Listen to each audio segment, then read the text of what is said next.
Chuẩn bị. Căng dây. 2, 3, lên. 2, 3, 2, 3, 2, 3, 2, 3, 2, 3.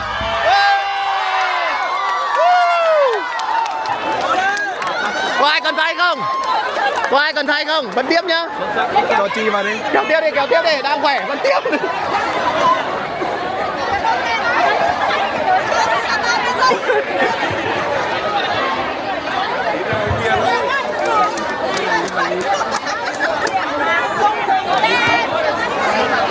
Nào, từ. Khoảng cách. Tao với Hùng vào chưa?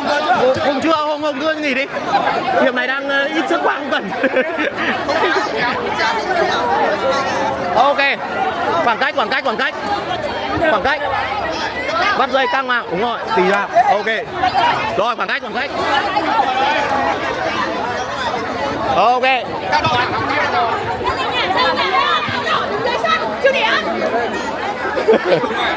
Thôi, không cần.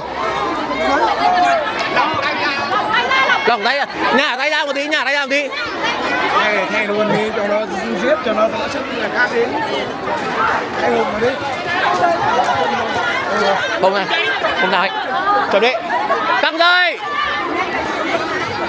1, 3, lẹ luôn. 2, 3.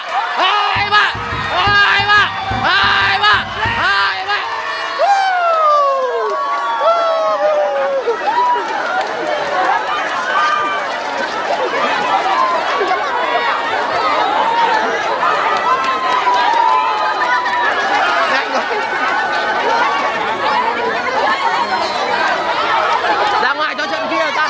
Về vị trí tập. Thắng nhanh quá.